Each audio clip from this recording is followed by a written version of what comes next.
Praise be to God. The Lord is really good and amazing.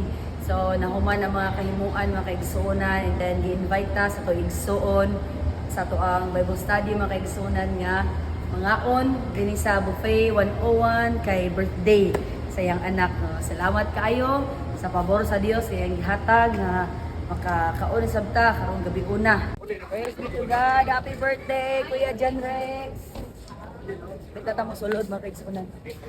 Sa pagkinabuhing Kristohanon, ang Dios magpadayag yod sa iyang pagkamaayo o pag-atiman sa matag usa kanato. Although anagi mga panahon sa atong kinabuhi nga lahi-lahi yun ang atong masinati. Anay panahon nga masinati nato ang kapitos, anaapoy mga panahon nga masinati nato ang sakto lang sa kinabuhi, ug anaapoy panahon nga masinati nato ang kadagaya. Ang importante ni ining tanan nga mahimo tang manggipasalamaton sa tumbuhi nga Dios sa bisan unsa man nga sitwasyon nga atong madangatan sa atong mga kinabuhi. Kanang sitwasyon, mga kaigsuonan sa atong kasing-kasing nga kabalo makontento sa kung unsa man ang naa karon.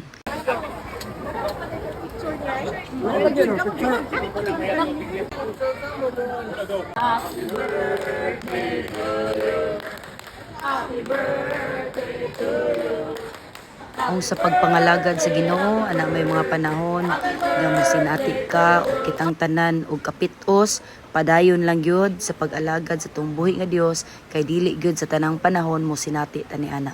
Gitugutan lang na sa Ginoo sa atong lakaw aron makabaton ta og kasing-kasing nga pabilin mo salig diha kaniya, pabilin nga magpaubos ug pabilin nga magipasalamaton sa atong buhi nga Dios. Manang maabot sad sa panahon nga mogamit sad ang Ginoo alang kanimo og mga pamaagi aron ikaw pod makatagamtam og kahayahay sa kinabuhi. Munang kung atong lantawon ang Ginoo wala gipagkulang sa tanan niya nga pag-atiman kanato. Munang magpasalamat gayud ta kanunay sa atong buhi nga Dios.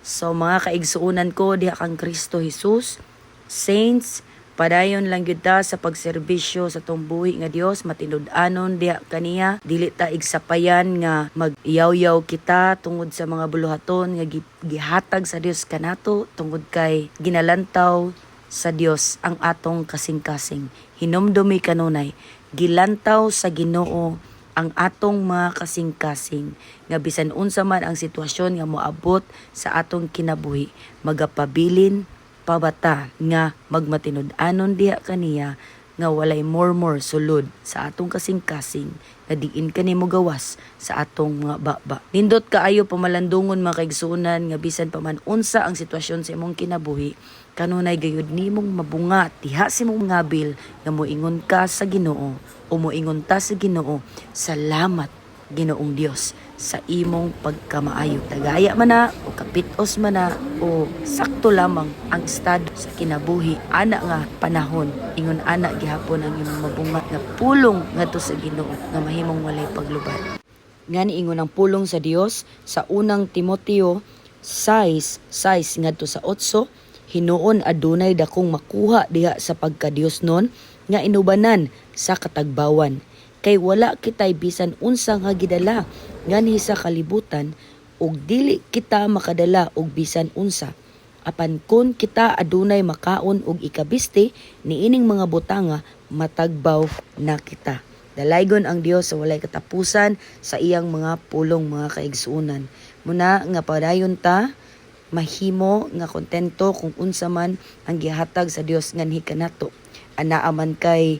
Anaaman ka sa kadagaya o katagbawan, anaaman ka sa kalisod, o anaaman ka sa sakto lang, padayon lang gyud gihapon diha sa Ginoo nga mahimong sentro ang imong unahuna, mata, kasing-kasing ug tibuok kinabuhi diha sa tumbuhi nga Dios aron dili gayud kita mabitik sa buhat sa kaaway o lingla sa dautan ni ining kalibutana.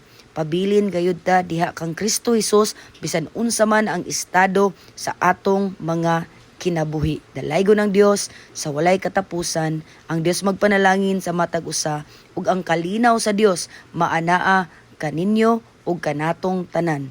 Dalaygon ng Dios sa walay katapusan. Peace and God bless.